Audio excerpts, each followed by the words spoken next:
Има огромен бум на събития, има огромно предлагане. Това е, може би, един от най-добрите методи за плащане в момента. 13 000 билета, точно 4 часа отнеха, за да бъдат продадени. Това е най-доброто, което може да се случи.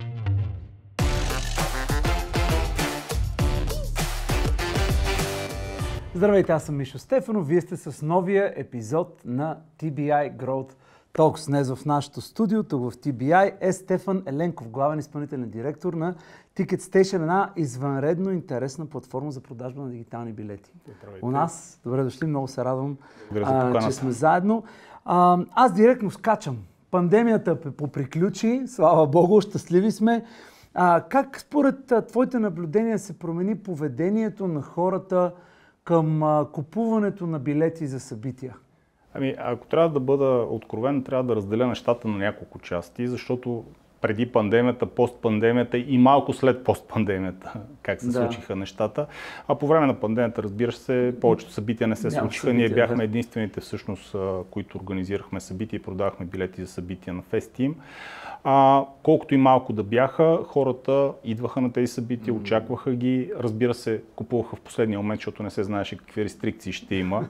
Но слава Богу, не останахме без събития. Може би България беше единствената страна, където се провеждаха някакви събития по време на пандемията. След това, когато по-големия проблем приключи и започнаха да очумяват последиците от COVID, хората започнаха лека по лека да се отварят и да търсят все повече и повече събития. Разбира се, и самите организатори на събития започнаха да ни търсят повече. Наблюдава се едно засилено предлагане на събития, повече билети. Да, все още хората ги беше страх да купуват, но ние бяхме въвели някои допълнителни механизми, като застраховки, примерно ако не се случи събитието, или ако случайно се разболееш, наблюдаваше се едно такова купуване, което беше с допълнителните екстри към билетите. И сега вече, когато мина повече от година, откакто нещата са доста по-разхлабени, има огромен бум на събития, има огромно предлагане, много артисти в страната идват да изнасят концерти.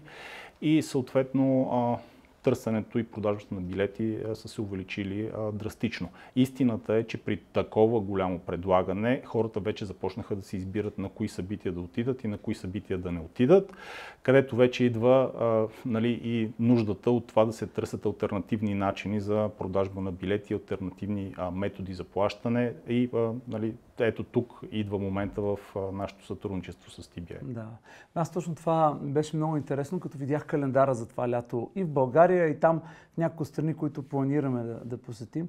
Изключително интересно ми беше това и си казах, да, определено от цялото меню ще трябва да избера 2-3 неща.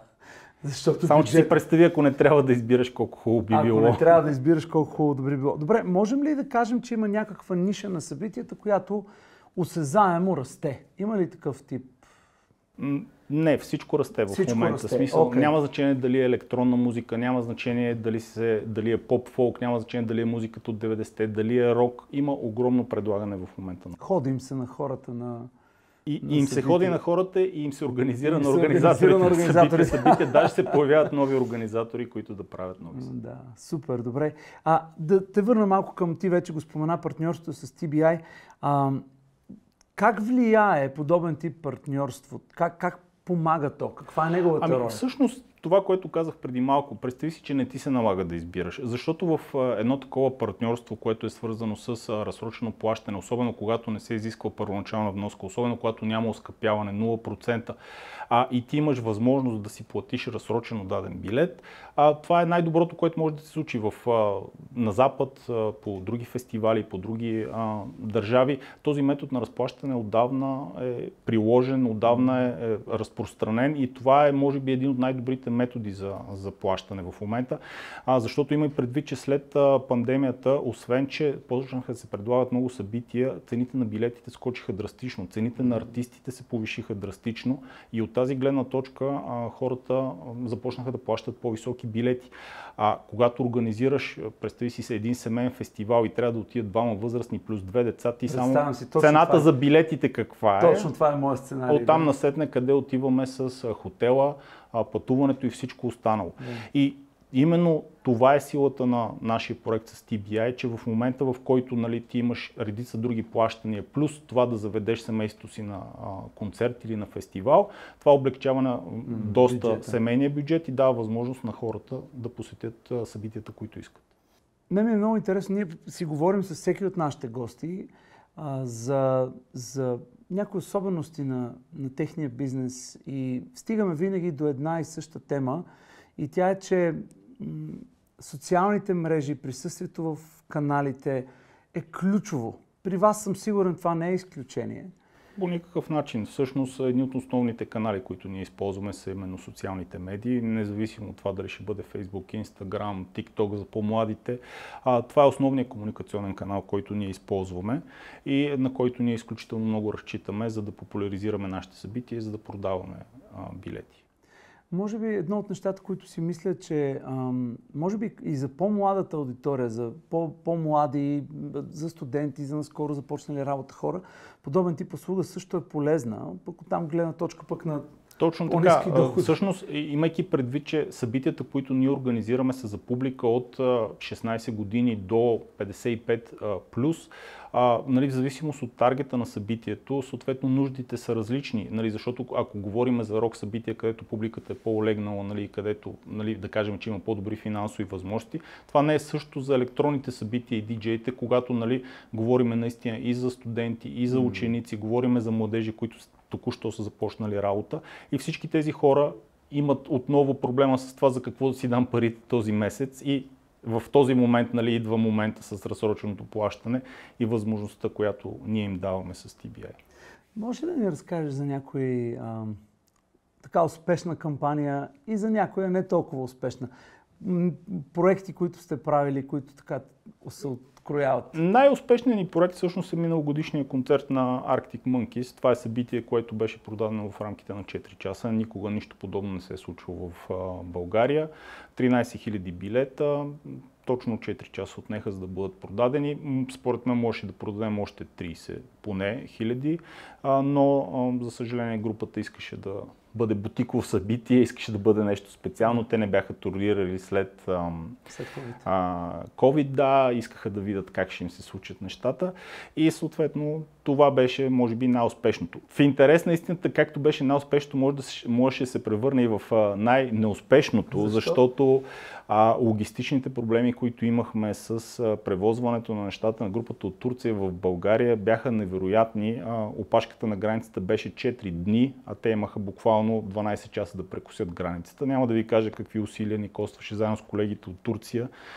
Тези техни камиони, които имаха да прередят цялата опашка, 4-дневна опашка, да застанат най-отпред и да минат през границата и да дойдат на концерт в Бургас. Слава Богу, успяхме да се справим. Така че не беше най-проваленият ни концерт, остана си най-успешният такъв. Неуспешни концерти не бих казал, че имаме и че можем да говорим за неуспешни, можем да говорим за концерти с по-слаба посещаемост и с по-силна посещаемост, но честно казано в момента положението е за всеки влак си има пътници и в общи линии, в зависимост от музикалния вкус, хората посещават събитията, които на тях им харесват. Дори когато се засекат повече от едно събитие в един жанр, в момента нуждите за посещение на събития са толкова големи, че на практика всички хора и всички промоутъри имат посещаемост и това е добре за всички. Казвайки това, сега ми се иска малко към моите близ въпроси да те насоча. Първи от които е свързан с... Общо ние минахме през миналото, обсъдихме настоящето и сега имаме бум и растеж. Сега ми се иска, ако така погледнеш бизнеса, макар че вашия бизнес е толкова динамичен, че с хоризонта, който тук сега искам да питам следващите 5 години, най-вероятно е космически. Не знам доколко е реалистично защото да ми отговориш, но все пак следващите 5 години големите предизвикателства пред бизнеса. Най-голямото предизвикателство е да си намерим качествено веню, където да организираме нашите събития и стадион, и зала, защото за съжаление в България и в София нямаме качествени зали и качествени стадиони, където да провеждаме събития, които да бъдат на нивото на световните изпълнители, които са модерни в момента. Втори близ въпрос. Един момент, който ти е останал в съзнанието от процеса на работа с TBI, някой от екипа, случка някаква? Ами най-добрата ни случка е в момента, в който те приеха 0% лихва, защото смятам, че това ще бъде най-силният аргумент клиентите да използват услугата и съответно да закупуват билети. Може би това беше най-така жизнерадостният момент за мен. Супер. И ти вече зачекна, но аз искам така и да затворим разговора с това. Една полза за клиента и една за бизнеса от алтернативните разплащателни методи. Да, първата със сигурност е 0% лихва, но втората, според мен, безспорно полза е това, че част от стойността на билета може да бъде заплатена дори след като е приключило събитието. А това не е никак малко, защото за сравнение с западните фестивали, които прилагат подобни услуги, билета трябва да бъде заплатен преди самото събитието. Така че втората огромна полза е това, че може да се заплати билета дори и след приключване на събитието. Супер, това е за клиента, за бизнеса?